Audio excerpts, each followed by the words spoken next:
أعوذ بالله من الشيطان الرجيم. بسم الله الرحمن الرحيم. بسم الله الرحمن الرحيم. السلام عليكم ورحمة الله وبركاته. إن الحمد لله نحمده ونستعينه ونستغفره ونعوذ بالله من شرور أنفسنا ومن سيئات أعمالنا. من يهده الله فلا مضل له ومن يضلل فلا هادي له. أشهد أن لا إله إلا الله وحده لا شريك له وأشهد أن محمدا عبده ورسوله صلى الله عليه وعلى آله وأصحابه ومن تبعهم بإحسان إلى يوم الدين. أما بعد. Segala puji bagi Allah, kepadanya lah kita menyerahkan segala urusan, kepadanya lah kita meminta pertolongan, dan kepadanya lah kita bisa hidup di dunia, dan kepadanya pula kita akan kembali. Salawat serta salam kepada baginda Muhammad sallallahu alaihi wasallam, kepada para keluarganya, para sahabatnya, dan yang meniti jalan beliau hingga akhir kiamat kelak. Amin ya rabbal alamin. Jamaah rahimani wa rahimakumullah. Alhamdulillah min rizqillahi azza wa jal wa min ni'ami.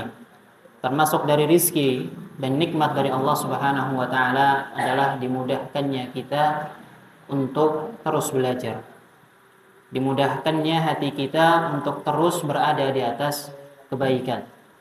Maka kita memuji Allah dan bersyukur karena Allah masih mengizinkan kita, masih memudahkan dan melembutkan hati kita untuk bisa menghadiri majelis ilmu. Maka niatkan datang dengan majelis ilmu adalah untuk mendapatkan ilmu. Kemudian mengangkat apa yang mungkin kita masih tidak tahu di dalamnya dan mengamalkan apa yang ada di dalamnya. Sehingga ilmu yang kita punya bisa menjadi barakah. Jamaah rahimani wa rahimakumullah. Insyaallah untuk malam ini kita belum mengkaji atau melanjutkan apa yang sebelumnya kita bahas terkait metode pensucian jiwa. Insyaallah kita akan selingi sedikit di setiap akhir bulan dengan tema-tema yang insyaallah akan kita acak atau akan kita pilih dengan sendirinya. Dan insyaallah di malam hari ini kita akan membahas terkait sebuah tema yang kita tentu kita inginnya. Siapa dari kita yang tidak menginginkan rizkinya Allah? Siapa dari kita yang nggak pengen menjadi seseorang yang kaya, entah itu dunia ataupun akhirat? Dan siapa dari kita yang nggak pengen terbebas daripada kemiskinan? Atau siapa yang dari kita pengen hidupnya bahagia, berkecukupan, dan nggak pengen hidupnya jauh dari kata melarat atau dari kata kekurangan? Tetapi yang menjadi permasalahan adalah banyaknya manusia saat ini yang melupakan apa sih hakikatnya rizki, sehingga dia mendolimi rizki tersebut. Kemudian dia mendolimi sang pemberi rizki tersebut. Bahkan ketika dia telah mendapatkan rizki tersebut, dia pun mendoliminya kembali. Maka kita jangan sampai hati kita menginginkan rizki yang banyak, tapi kita justru malah jatuh kepada cara-cara yang salah, pada cara-cara yang menimbulkan rizki tersebut menjadi mampet atau malah tidak mengalir lagi kepada kita. Jamaah rahimani wa rahimakumullah. Yang pertama kita hendak tahu rizki itu. Rizki di sini sangat luas sekali maknanya. Bahkan para ulama sendiri pun kalau kita baca pengertiannya itu panjang sekali. Hampir mungkin ada sekitar 5 baris atau 6 baris. Maka kita simpulkan sedikit bahwa rizki adalah segala hal yang bermanfaat. Segala hal yang bermanfaat yang diizinkan atau dibolehkan oleh Allah. Sehingga segala hal yang bermanfaat dan halal, itulah masuk kategori rizki. Entah itu baju yang kita punya, entah itu makanan yang kita dapat, entah itu istri yang kita nikahi, entah itu kendaraan yang kita beli, semua itu masuk dalam kategori rizki. Ya. Jadi kalau kita cangkupkan makna rizki, ya, atau detailkan, itu sangat banyak sekali. Ya. Maka kita simpulkan rizki adalah segala hal yang bermanfaat, mendatangkan manfaat bagi yang punya. Kita punya baju, manfaatnya untuk apa? Menutup aurat. Jadi kalau punya baju, ya, tapi auratnya masih kebuka, ini belum dapat rizki dari Allah. Ya. Kemudian dia punya makanan, tapi makanan tersebut, ya, enggak membuat dia kenyang. Makanan tersebut hanya membuat dia ingin apa? Terus makan yang lain, atau bukan menguatkan tubuhnya untuk menjalankan kebaikan, tapi justru malah menguatkan tubuhnya untuk mendatangi tempat-tempat kemaksiatan. Maka ini bukan rizki, ya. Maka ini bukan rizki yang apa dimaksud oleh Allah Subhanahu wa Ta'ala. Karena tadi lanjutannya adalah ma'abahahullah, yang dihalalkan oleh Allah Subhanahu wa Ta'ala. Maka untuk melihat, ya, gambaran rizki di sini, dari definisi rizki tadi, ya, kita ingin lebih memperdalam atau mengetahui apa sih rizki. Maka para ulama, ya, mengkategorikan rizki ini menjadi dua hal. Jadi rizki itu terbagi menjadi dua hal. Yang pertama adalah rizki mutlak, yang pasti mau tidak mau, ya, entah segala cara apapun yang kita lakukan, rizki tersebut pasti akan sampai kepada kita. Yang mau enggak mau, kita nolak atau enggak, pasti sampai kepada kita. Contohnya apa? Rizki Allah yang mutlak yang pasti kita dapatkan apa? Bernafas. Tentu ini rizki dari Allah. Ya, kita bisa bernafas, ini termasuk rizki dari Allah. Kita bisa melihat, kita bisa mendengar. Pagi-pagi nongkrong depan rumah, tetangga tok tok tok, assalamualaikum, ya, roti bakar. Ini rizki. Ya, ini juga rizki. Ya, di jalan, ayo keluar, ya, makan misalnya di warung, ternyata ada teman di warung, ya, dia apa? Dibayarin, ya, ini juga rizki. Dan ini rizki mutlak, yang mau kita tolak atau enggak pasti datang ke kita, sampai pada kita, ya. Begitu juga yang selainnya, ya, rizki orang lain juga akan seperti itu. Misalnya bapak-bapak pulang kerja, beli ayam bakar atau bakso, ya, sampai rumah ditaruh di meja makan, kemudian capek istirahat dulu lah, atau mandi dulu. Selesai mandi kok keluar sudah tidak ada, baksonya habis, ayam bakarnya habis, ya, dimakan anak istrinya. Maka ini apa? Ini rizki siapa? Anak istrinya, dan bukan rizki bapaknya. Walaupun bapaknya yang beli, ya, walaupun dengan rizki Allah kita punya uang kita beli, tapi ternyata makanan tersebut bukan rizki kita, tapi rizki keluarga kita. Itulah rizki mutlak, yang mau atau tidak mau pasti akan datang kepada kita, ya. Maka hal ini sebagaimana yang disampaikan oleh Rasulullah SAW dalam hadisnya, tidak akan meninggal seorang hamba sampai seluruh rizkinya terpenuhi. Yang dimaksud adalah apa? Rizki mutlak. Seorang hamba tidak akan mati sampai semua rizkinya dipenuhi. Bahkan sampai-sampai dikatakan, seandainya seorang lari nggak mau nerima rezeki. Ditawari motor, dia mau diberi motor, nggak mau, nggak ada gunanya motor buat saya. Besok ini tawaran sama orang lain lagi, ya, nggak mau juga. Besoknya ada orang lain lagi yang nawarkan, terus seperti itu, sampai seorang lari dari rizkinya, ya, maka niscaya rizki tersebut akan terus mendatanginya. Ya, jadi rizki ini nggak akan pernah menjauh dari dia. Jadi kita nggak perlu takut, kita tenang, ya. Kalau kita sudah pasti yakin sama Allah bahwa Allah adalah sang pemberi rizki, dan kita tahu bahwa kita tidak akan mati sampai rizki kita terpenuhi, kita tenang, ya, pasti akan ada. Sesusah apapun keadaan kita, pasti akan ada aja rizki yang datang. Tadi dikatakan kalau seandainya seseorang lari dari rizkinya, maka rizki tersebut pun juga akan terus mengejarnya, sebagaimana ajal tersebut juga mengejar kita. Jadi ada dua hal yang pasti pada kita, rezeki kita dan juga ajal kita. Dan ajal tidak akan pernah sampai kepada kita sampai semua rezeki sudah dipenuhi. Karena itu kita banyak sekali mendapatkan gambaran-gambaran tentang hal ini, ya. Bagaimana harusnya seorang muslim ketika dia meyakini bahwa rezeki sudah dijamin oleh Allah, maka hatinya tenang.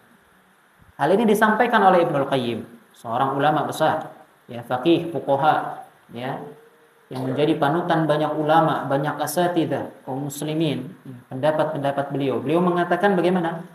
Dalam hidup aku itu selalu senang. Aku selalu senang dan selalu tenang karena dua hal. Yang pertama, ajalku telah ditetapkan, maka hanyalah bagiku beramal soleh saja dan menghindari kemaksiatan. Bagiku apa? Terus aja beramal. Mau dia salat di masjid, mau dia salat di Masjid Nabawi, mau dia salat nanti di jalan ketika safar, dia hanya perlu apa? Terus menambah amalnya, ya. Dia tidak berpikir tentang ajalnya. Kenapa? Karena ajalnya pasti akan datang. Allah Subhanahu wa taala berfirman bagaimana? Walikulli ummatin ajal. Fa idza jaa ajaluhum la yastakhiruna sa'ata wa la yastaqdimun. Setiap umat itu ada ajalnya. Manusia itu punya ajalnya dan pasti akan menghampirinya. Dan jika telah datang ajalnya, maka tidak akan bisa mundur walaupun cuma sekian detik ataupun maju sekian detik. Ditakdirkan meninggal jam sekian, detik sekian, maka dia akan meninggal. Sudah. Mau dia sedang beramal atau sedang bermaksiat, di jam tersebutlah dia pasti akan meninggal. Ya, maka Ibnu Qayyim mengatakan, saya tenang dan senang karena saya tahu ajal saya sudah ada yang memastikan. Mau saya dijembret orang, mau saya diganggu orang, itu nggak akan berpengaruh bagi saya. Kalau Allah belum takdirkan saya mati, mau saya ditusuk, ya, mau saya dibacok, atau mau yang semisalnya, kalau Allah belum takdirkan saya meninggal, maka tidak akan meninggal. Ya. Bahkan ada loh orang-orang yang hidup mungkin dengan jantung yang lemah, orang yang hidup mungkin dengan otak yang kecil, ya, atau bahkan kita melihat orang-orang yang koma, ya, yang dibilang hidup enggak, mati enggak, tapi belum meninggal. Ya. Kenapa orang yang seperti ini tidak meninggal? Karena belum sampai pada ajal. Ya. Maka tenang, ya, Ibnu Qayyim tenang. Kemudian yang kedua, rizkiku telah ditetapkan sehingga aku tidak takut akan diambil atau tertukar. Senang Ibnu Qayyim. Kenapa? Segala yang dia lakukan, perniagaan yang dia lakukan, usaha ikhtiarnya tidak akan pernah bisa dicolong orang lain. Ya. Gak akan pernah bisa diambil ataupun hilang dari dia. Lalu kalau kita katakan, Ustaz, berarti kalau diambil begal, ya, kalau ada begal mengambil, Ya, kita nggak perlu takut. Ya, bukan seperti itu juga. Ya, tetap harus ada ikhtiar. Kita menjaga apa yang kita punya. Bukan kalau ada begal tiba-tiba, oh berarti bukan rezeki saya, rezekinya begal, ambil. Enggak, bukan seperti itu. Ada maling masuk, oh mau maling ya, sudah ambil yang mana rezekimu. Enggak. Ya, ini orang yang rahim sekali ini. Ya, hatinya lembut sekali kalau seperti ini. Ya. Ada maling malah diajak makan dulu, ayo. Nanti biar bisa bawa-bawa barang-barang yang dibutuhkan. Ambil seperlunya ya. Besok kalau butuh datang lagi. Waduh. Ya, enggak seperti itu. Ya. Tapi apa? Kita tetap harus menjaga rezeki tersebut. Tapi kita tenang. Karena apa? Semua yang kita dapat itu sudah ada batasannya. Sudah ada nominalnya. Sudah ada apa? Maksimalnya berapa yang kita dapat itu sudah ada. Jemaah rahimani wa rahimakumullah. Mungkin kita pernah kehilangan sesuatu barang. Kita pernah kehilangan suatu barang, kita pernah kehilangan uang. Ya. Maka orang yang mengetahui konsep rizki, yang bahwa kalau dia tahu rizkinya nggak akan hilang, ataupun diambil orang, dia akan tenang. Dia akan sadar, oh ternyata yang saya punya ini bukan rizki saya, itu rizki orang lain sudah. Ya. Suatu, mungkin Ana bisa ceritakan. Teman Ana sendiri, ya, beliau pergi ke bank mengambil uang kurang lebih 300.000. Tujuannya untuk mengganti ban motor. Ya.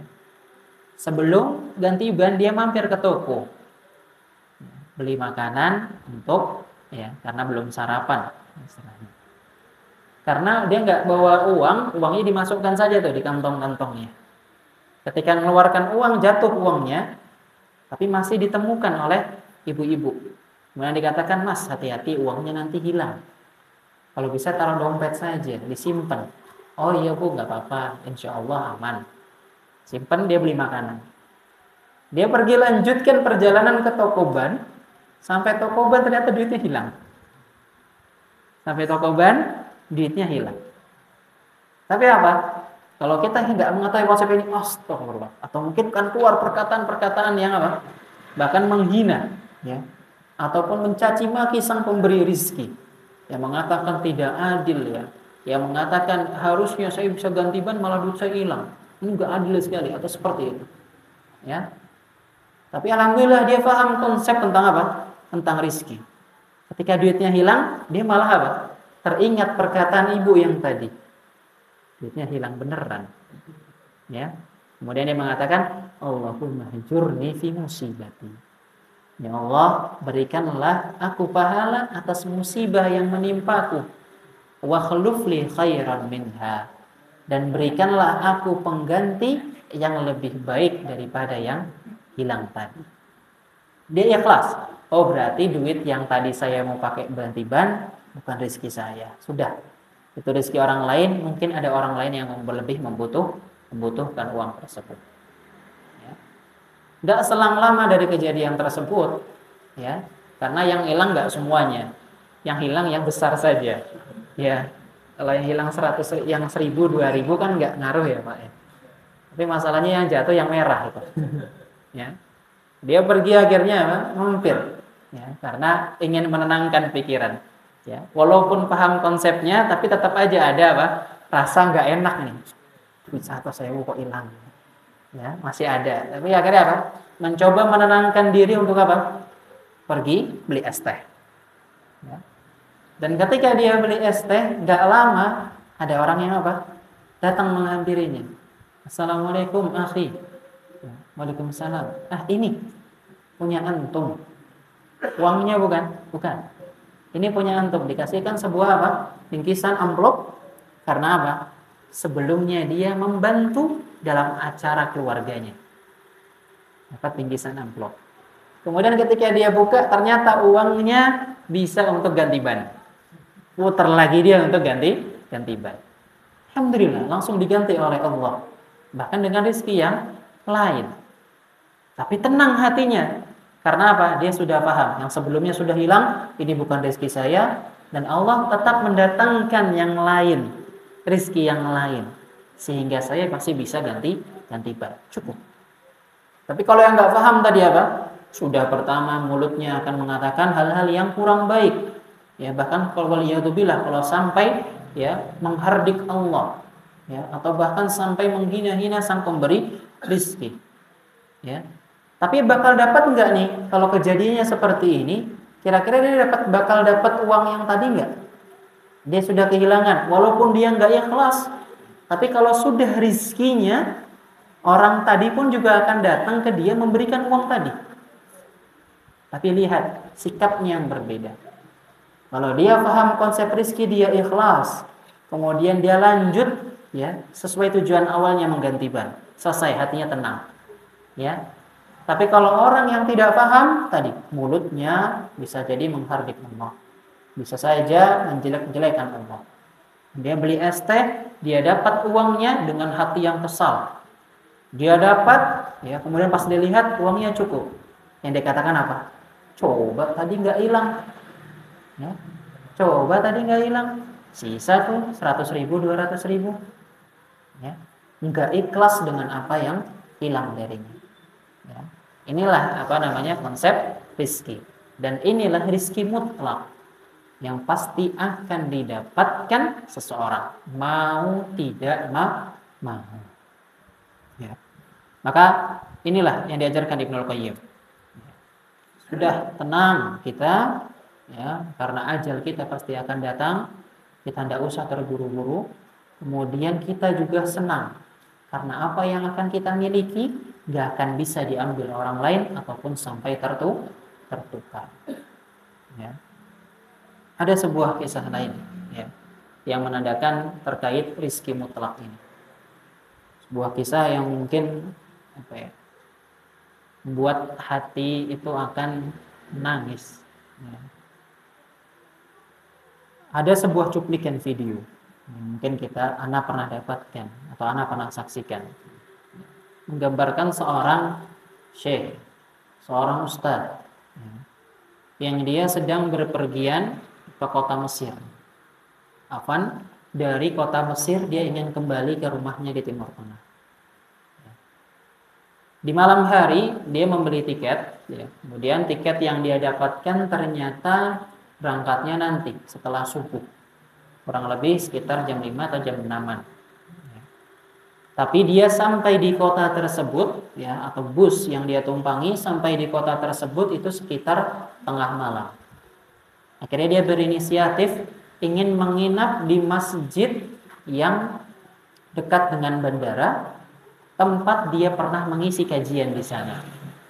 Dia menghubungi takmirnya, dia minta izin untuk istirahat, dia seorang musafir, diizinkan oleh takmirnya.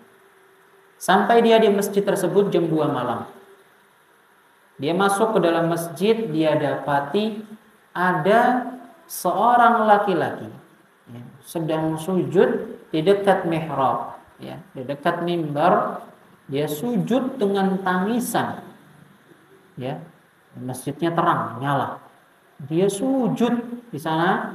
Ya, diperhatikan dari awal syekh ini masuk, bahkan sampai syekh ini ingin duduk saja, dia masih nggak berhenti dari sujudnya. Dia terus nangis. Ya. Bahkan syekh ini menggambarkan kalau seandainya kalian mendengar tangisannya, mungkin kalian akan ikut menangis.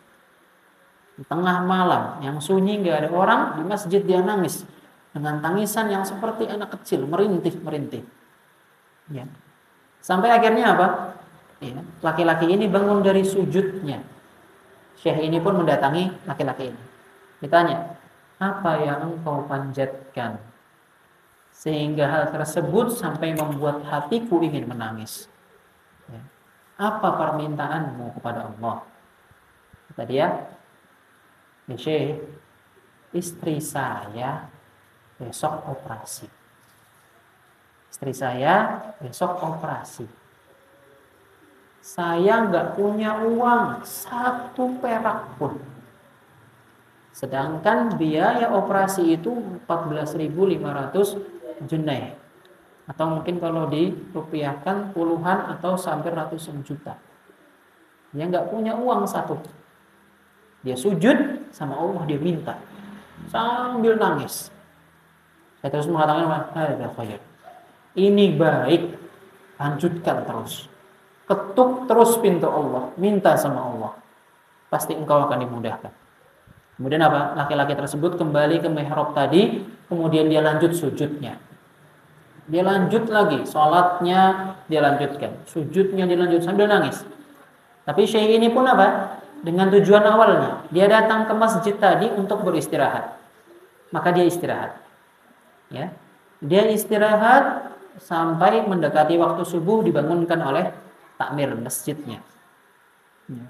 Dibangunkan, dia persiapan sholat, dia melihat laki-laki ini sudah tidak ada tadi. Ya, sudah persiapan sholat pula. Ya. Sampai datang mau waktu iqamah, takmirnya mengatakan, "Ya Syekh, imam. Fadhal, maju imam." Kata saya, "Jangan saya, sudah imam yang biasa saja yang maju. Saya seorang musafir, saya sedang capek." "Ya Syekh, tidak apa-apa, jadi imam walaupun bacaan yang pendek. Jadi imam saja, tidak apa-apa." Ya, ya sudah, tidak apa-apa. Saya maju, kemudian imam. Di lain sisi, ada seorang laki-laki yang tinggal di sebuah apartemen. Ya. Yang tinggal di sebuah apartemen, dia ingin berangkat sholat subuh. Kemudian dia mendengar ya suara imam di masjid ini kok dia kenal. Ya. Suara imam ya yang mengimami sholat di masjid tersebut kok dia kenal. Ya. Kemudian apa? Dia langsung bersegera turun, ya dia sholat di masjid ini. Selesai sholat, ya dia laki-laki ini datang kepada Syekh tadi. "Ahlan Syekh, selamat datang di Mesir. Saya selalu mengikuti kajian Anda di YouTube. Saya selalu ya ingin bertemu dengan Anda. Dan alhamdulillah saya bertemu dengan Anda saat ini." Ya. Dia cerita banyak ya sama Syekhnya. Kemudian terakhir laki-laki ini mengatakan, "Ya Syekh, saya ingin minta tolong." Ya, saya ingin minta tolong. "Apa?" "Saya harus membayarkan zakat mal. Perusahaan saya sudah jatuh masa untuk bayar zakat mal sebesar 14.500 junai." Ya. Mungkin Syekh punya kenalan yang bisa saya berikan hal ini. Syekhnya apa? Menangis saat itu. Dengar kata dan jumlah nominalnya, Syekhnya nangis. Ya. Kemudian bingung laki-laki ini. Kenapa nangis?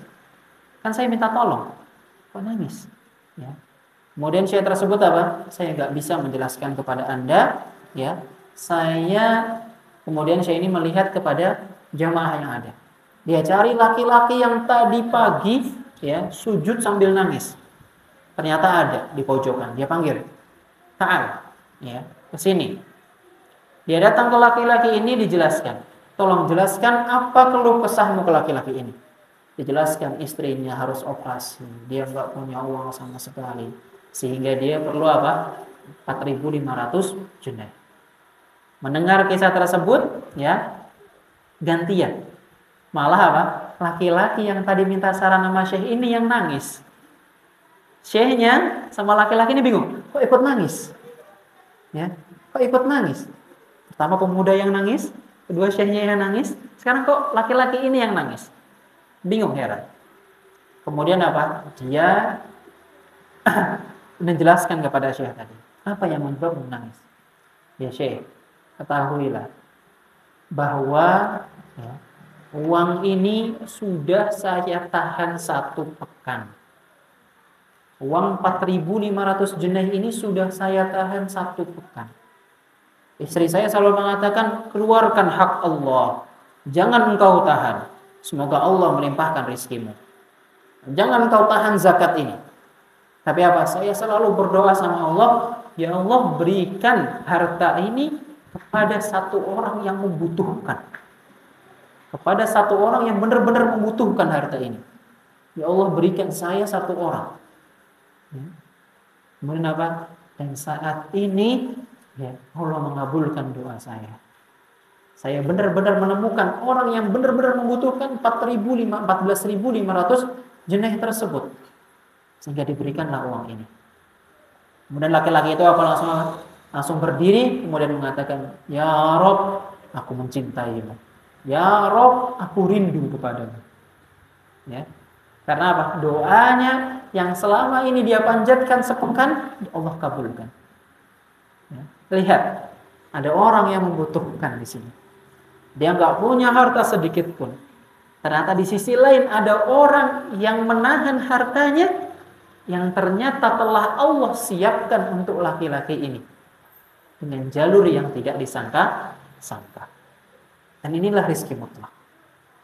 Ya, inilah rizki mutlak yang pasti akan sampai dimanapun, bagaimanapun caranya. Dan Allah tahu kapan waktu yang tepat untuk rizki ini sampai kepada yang membutuhkan. Jamaah rahimani wa rahimakumullah, ya, itu adalah konsep rizki yang pertama atau pembagian rizki yang pertama, yaitu rizki mutlak yang pasti akan sampai. Kemudian rizki yang kedua adalah rizki ikhtiyari. Jadi kalau ada yang pasti dapat, ada juga yang ikhtiyari. Ikhtiyari ini yang harus kita usaha untuk mendapatkannya. Sebagai gambaran, misalnya ada seorang guru yang sudah belajar S1, kemudian ingin melanjutkan pembelajaran S2 supaya gajinya naik. Ini rizki ikhtiyari. Atau seorang yang buka warung makan, kemudian dia buka cabang 1, 2, 10, 20, mulanya untuk apa? Menaikkan omsetnya. Ini adalah rizki ikhtiyari. Dia usaha, dia badlul juhdi di sana, dia keluarkan tenaga untuk mendapatkan rizki yang lebih. Dan inilah rizki yang menyebabkan banyak orang kafir itu sukses. Ya. Kalau kita melihat, ya, orang kafir itu banyak apa? Mereka orang-orang yang kaya. Maka dengan rizki ikhtiyari inilah mereka mencari dunia melebihi kita. Mereka menghalalkan cara-caranya sehingga mereka memiliki banyak apa? Uang, banyak pembendaharaan. Inilah rizki yang mereka punya. Ini rizki ikhtiyari. Ya. Tapi apakah bermanfaat? Tidak. Ya. Maka jangan sampai salah. Nanti kita lihatkan bagaimana kezaliman dalam rizki ini. Sehingga nggak ada kata iri. Ya. Kita sebagai seorang muslim, kemudian ada orang yang non muslim, kita iri. Kok saya selalu beribadah, dia nggak pernah beribadah. Rizki dia lebih banyak. Ya. Rizki dia lebih banyak. Kita jangan sampai seperti ini. Ya. Agar lebih memudahkan sebagai gambaran. Ya. Dalam konsep rizki, ini bisa digambarkan sebagai sebuah pohon yang memiliki buah. Pohon yang berbuah. Buah dari pohon tersebut ada yang jatuh. Ya. Yang jatuh, yang siapapun orang bisa mengambil buah tersebut. Ini adalah rizki mutlak. Siapapun bisa mengambil. Tapi selain buah yang jatuh, ada juga buah yang apa? Bergelantungan di tangkainya. Yang perlu bagi kita untuk mengambilnya dengan galah atau dengan tangga ataupun dengan alat-alat tertentu. Ya, inilah rizki ikhtiyari. Kita perlu usaha, kita perlu tenaga untuk mengambil buah tadi. Itulah rizki ikhtiyari. Kemudian yang membedakan lagi, seorang muslim ketika dia mengambil buah tersebut, dia memilah. Buah ini bagus, buah ini berkualitas, buah ini segar. Maka baru dia ambil. Ya. Inilah rizki yang halal. Ini rizki yang halal. Tetapi orang non-muslim atau orang kafir, mereka mengambil buah dengan semua yang dia bisa capai. Entah itu busuk, entah sudah dimakan codot, ya, entah itu sudah kematangan atau yang semisalnya. Semua yang bisa dia gapai, dia gapai. Dia menggabungkan antara harta yang halal dengan harta yang haram. Sehingga dia mengambil semuanya. Yang tadi orang muslim hanya memilah, mungkin dapat 3 atau 4 buah, ya. Tapi orang non muslim mengambil semuanya, bisa 10 buah atau 20 buah. walaupun buah tersebut tidak segar. Sehingga apa? Terjadilah tadi. Nah, kita banyak melihat orang-orang muslim yang sukses, yang hartanya berlimpah, tapi tidak dari uang yang halal, dengan cara yang salah. Ya. Maka kalau mau membandingkan, jangan bandingkan diri antum dengan yang non-muslim, tapi bandingkan diri antum dengan muslim yang lain, dengan pekerjaan yang sama, dengan usaha yang sama, barulah antum bandingkan. Pasti akan ketemu apa? Bahwa Allah itu adil. Bahwa Allah itu adil. Kalau antum bandingkannya dengan orang-orang non-muslim yang ada di sekitar kita, kerjaannya sama, tapi kok dia bisa punya mobil, dia bisa punya motor, kita nggak punya, maka nggak akan pernah ketemu. Karena dari pengambilan hartanya, dari pengambilan rizkinya saja sudah berbeda. Maka seorang muslim mencukupkan dirinya dengan harta halal, sedangkan selainnya mengambil semua yang dia bisa gapai. Maka kita masuk, ya, bahwa hal pertama yang menjadi kezaliman seseorang dalam rizki ini adalah mengatakan bahwa Allah ini tidak adil. Dia mengatakan, kok bisa Allah memberikan rizki kepada saya yang rajin salat, yang rajin berzikir, yang rajin ibadah cuma segini, sedangkan Allah memberi rizki orang-orang yang tidak beribadah, bahkan mensekutukannya dengan rizki yang banyak. Ya. Maka perkataan dengan mengatakan Allah tidak adil, ini adalah salah satu konsep memahami rizki yang salah. Ya. Jangan sampai seperti itu. Kemudian yang kedua, ya, bentuk kezaliman yang kedua adalah mereka atau kita yang mengira rizki itu hanya sebatas harta. Ini bentuk kezaliman yang lain. Banyak orang mengira rizki itu kalau punya banyak uang, berarti dia apa? Dilimpahkan rizkinya sama Allah. Tapi dia yang apa? Miskin. Dia yang kurang, maka dia jauh dari rizki Allah. Bahkan sampai-sampai ada perkataan yang mengatakan orang ini dicintai oleh Allah, maka dia kayakan, maka Allah kayakan dia. Sedangkan orang ini Allah benci kepadanya, sehingga Allah kurangi rizkinya. Tidak. Ya, ini konsep yang salah. Ini rizki yang terzalimi yang seperti ini. Ya, rizki bukan hanya berpaut pada harta. Bahkan apa? Bukan hartanya yang dilihat, tapi orang yang diberikan rizki oleh Allah adalah dia yang dimudahkan dalam beramal. Ya, jadi bukan hartanya yang dilihat, tapi amalnya.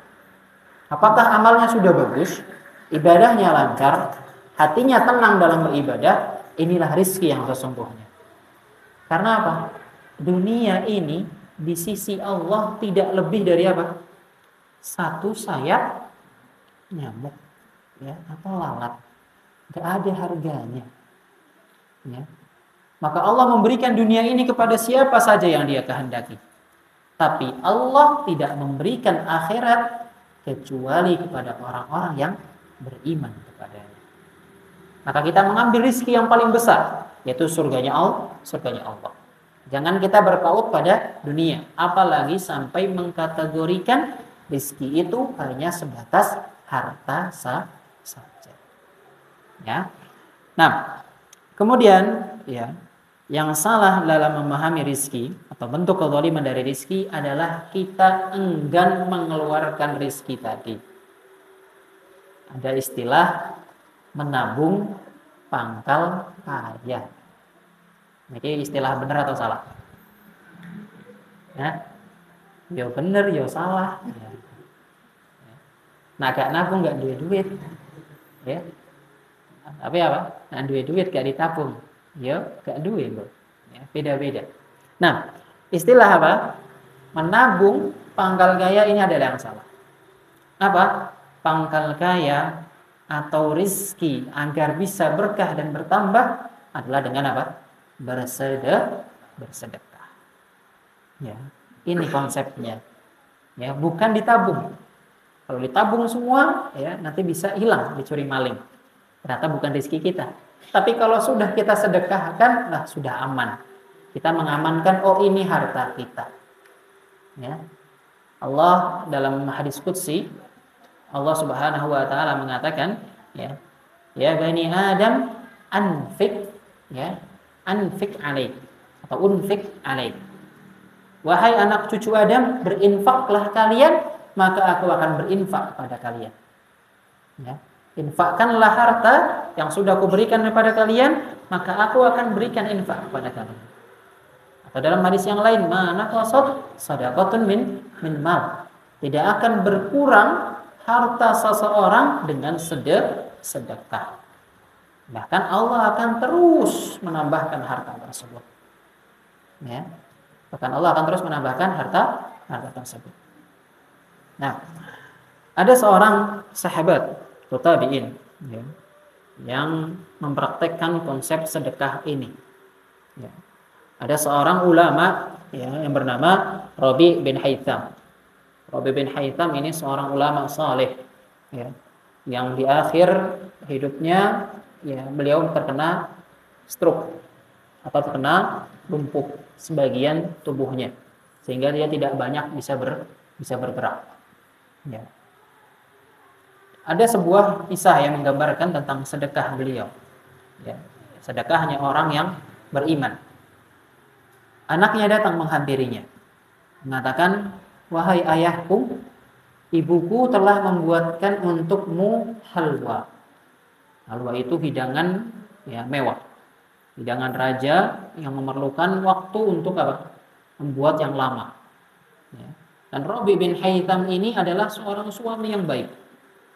Ya. Apapun yang disajikan istrinya, dia selalu terima. Apapun yang disuguhkan, disiapkan, ya, pasti dia akan memakannya dan meminumnya. Insya Allah ini juga yang dilakukan bapak-bapak di sini, gitu. Ya. Enggak istrinya masak sarden, tiba-tiba ke belakang masak mie goreng. Enggak. Ya, insya Allah enggak, ya. Rabi bin Haytham ini seorang bapak yang menerima, ya, zuhud dan tawadhu. Ya.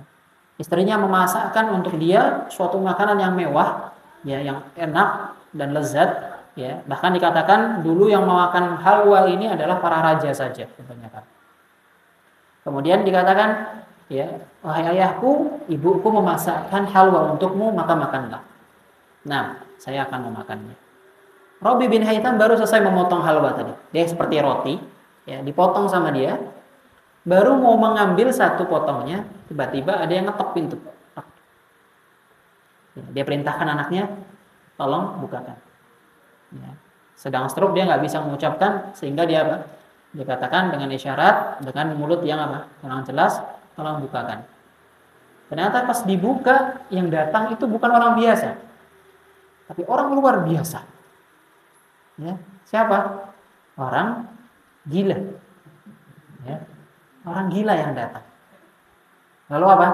Rabi bin Haytham mengatakan kepada anaknya, ambil ini, berikan ke dia. Ya, halwa ini berikan ke dia. Anaknya yang mengambil halwa tadi, niatnya apa? Ingin biar orang gila ini mengambil satu atau dua potong dari halwanya. Ya. Tapi apa? Ketika orang gila ini melihat halwa tadi, ya, langsung diambil semuanya. Orang gila saja tahu makanan enak. Orang gila saja tahu makanan enak. Diambil semua makanannya, halwa tadi diambil. Dimakan semuanya, bahkan dikatakan sampai air liurnya pun menetes di piring-piring tersebut. Sampai habis. Sudah habis, piringnya dibuang. Ya, orang gila, nggak paham. Dia nggak mengucapkan terima kasih atau langsung dibuang piring. Ya. Anaknya mengambil piring, menutup pintu. Kemudian apa? Dia datang. Ya, padanya, wahai ayahku, semoga Allah menjagamu. Nah, sebelum dilanjutkan, ya, ini suatu pendidikan yang baik untuk anak-anak yang perlu diterapkan orang tua kepada anaknya, ya, agar anak pun mencontoh kepada orang tuanya. Itu apa? Selalu mengucapkan doa terlebih dahulu sebelum memerintahkan sesuatu. Ya, bagaimana misal contoh, ya wahai anakku, semoga Allah mengampuni dosa-dosamu. Tolong ayah ambilkan nasi. Ya. Maka hal ini diikuti oleh anaknya. Dia mengatakan kepada ayahnya, Rabi bin Haytham, wahai ayahku, semoga Allah menjagamu. Engkau tahu ayah, yang datang tadi itu orang gila. Ya. Dia itu nggak paham, dia nggak tahu kalau ini makanan mahal, dia nggak tahu ini makanan enak. Dia habiskan semuanya. Kalau tadi ayah tahu, ya, aku akan ngambilkan dia kerupuk, atau aku akan ambilkan dia apa? Gandum saja. Aku kasihkan dia, dia juga akan pasti menghabiskannya. Kenapa engkau berikan halwa? Ya, yang sudah capek-capek ibuku memasakkan untukmu. Lihat, jawaban orang yang beriman. Orang yang mengetahui konsep bahwa rezeki itu sudah ada yang mengatur. Dan sedekah itu akan memberikan harta sebagai lebih barokah. Dia katakan kepada anaknya, innahu la yadri, Allahu yadri. Dia mungkin tidak tahu nilainya makanan tadi. Tapi ketahui anakku, Allah Maha tahu. Ya. Orang gila ini nggak tahu harganya makanan halal, mewahnya makanan halal. Tapi Allah tahu harganya makanan ini. Kemudian dia membacakan walan tanalul birra hatta tunfiqu mimma tuhibbun. Kalian sekali-kali pun tidak akan mendapatkan kebaikan sampai kalian menginfakkan harta yang paling kalian cintai. Inilah contoh apa? Sedekah. Mengeluarkan dengan yang paling baik. Hal ini pula diterapkan juga para sahabat. Salah satunya sahabat yang paling kaya, Abdurrahman bin Auf. Ya. Abdurrahman bin Auf pernah suatu saat dalam perniagaannya, satu hari dia mendapatkan keuntungan 1 peti emas. Oh, banyak itu, Pak. Keuntungan 1 hari 1 peti emas. Dia kasihkan ke istrinya. Ya, dia kasihkan ke istrinya. Ya. Kira-kira kalau zaman sekarang ada istri yang dikasih 1 peti emas, gimana tuh? Yuk Bi, jalan-jalan yuk Bi. Ya, ayolah beli kendaraan yang baru Bi. Ya, rumah kita pindah lah Bi. Ya. Atau apa? Nah, jatahku nambah ya. Yang sebelumnya mungkin apa? 1 juta, 2 juta, punya sepeti emas kok Bi. 100 juta ya sebulan. Nambah terus, pengen istrinya. Tapi apa? Ini juga perlu dicontoh ya oleh ibu-ibu. Ya. Abdurrahman bin Auf ketika memberikan ini kepada istrinya gemetaran. Gemetaran karena apa? Saya tidak pernah menyaksikan uang sebanyak ini. Ya. Kata Abdurrahman bin Auf, lalu apa yang kita kerjakan? Sedekahkan semua. 1 peti emas, sedekahkan semuanya. Ditunda apa enggak? Enggak. Sama Abdurrahman bin Auf langsung diambil 1 peti emasnya, disedekahkan semua. Maha suci Allah. Besok keuntungan yang dia dapat setara 2 peti emas. 2 peti emas disedekahkan semua lagi.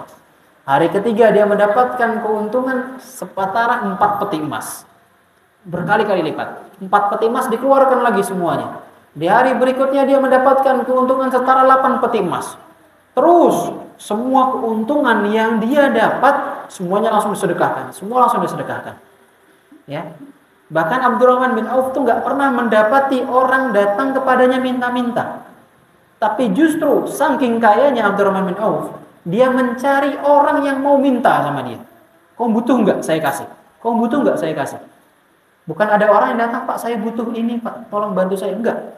Dia mencari orang yang butuh. Bahkan sampai dikatakan, saking kayanya Abdurrahman bin Auf, dia sampai ada hari khusus, ya, dia bagi-bagi semua makanan, minuman, bahkan hartanya di tengah pasar. Pasar ini ramai. Ya. Diumumkan, semuanya berkumpul. Abdurrahman bin Auf sedang bagi-bagi harta. Bagi-bagi harta. Yang enggak dilakukan orang sekarang. Ya. Semuanya berkumpul atau enggak? Berkumpul. Ya, diambil. Tapi apakah hartanya berkurang? Enggak. Terus ditambahkan Allah dengan apa? Sedekah tadi. Sampai dikatakan ketika Abdurrahman bin Auf ini meninggal, dia memiliki harta warisan 1 gudang emas. 1 gudang emas. Yang diantara keemas tersebut menempel. Saking apa banyaknya emas tersebut sampai nempel emasnya. Yang orang kalau mau ngambil emas tersebut harus dikampak. Kita satu saja sudah, sayang sekali. Yang Abdurrahman sampai segudang emas. Karena apa? Sedekahnya terus. Dia punya beberapa dikeluarkan. Sampai dia meninggal, dia pun masih meninggalkan harta yang sangat banyak sekali. Ya. Maka inilah, jangan pahami konsep rezeki dengan hanya menyimpan untuk diri kita sendiri. Tapi kita keluarkan, kita sedekahkan. Jika kita ingin harta ini berkembang. Jika kita ingin tambah kaya. Kalau yang senang, ya sudah cukuplah ya 1 juta 1 bulan. Ya, aku nggak pengen nambah, ya sudah, nggak usah sedekah. Ya. Tapi kalau yang mau nambah sedekah 1 juta, enggak juga. Ya, ada orang yang hak juga, istri antum, anak-anak antum, sedekahkan semampunya. Ya 500.000 atau 200.000 atau 100.000 atau mungkin 50.000. Yang kita sayang ya dan sangat ingin kita mempunyainya, kita sedekahkan. Insya Allah akan diganti oleh Allah. Asal hati kita yakin. Tapi jangan langsung berharap. Lihat ceritanya Abdurrahman bin Auf, hari ini sedekah 1 peti, besok dapat 2 peti. Contoh, hari ini sedekah 1 juta, besok pasti saya dapat 2 juta. Ya enggak mungkin. Ya enggak langsung seperti itu. Ya. Keimanannya dulu disamakan dengan Abdurrahman bin Auf. Baru nanti kita ikuti sedekahnya dengan hati yang ikhlas. Insya Allah rezeki kalau sudah ada, ya kalau sudah ditetapkan oleh Allah, pasti akan sampai kepada kita. Maka tenang, ya, dan tetap senang, ya, jalani kehidupan sebaik mungkin, terus beramal saleh, ya, dan jangan khawatir tentang rezeki ini. Sudah ada yang menjamin kita. Sudah masuk isya? Barakallahu fikum. Insyaallah kita cukupkan sampai sini. Maka jangan sampai kita menzalimi harta yang kita punya dan selalu ya mensyukuri apa yang Allah berikan kepada kita. La in syakartum la azidannakum wa la in kafartum inna adzabi lasyadid. Seandainya kalian bersyukur, maka Allah akan terus tambah harta yang kalian dapatkan. Tapi kalau kalian kufur, maka yang menanti kita adalah azab Allah Subhanahu wa taala. Aqulu ma tasma'un wastaghfirullah li wa lakum wa li sairil muslimin min kulli dhanb. Wastaghfiruhu innahu huwal ghafurur rahim. Assalamualaikum warahmatullahi wabarakatuh.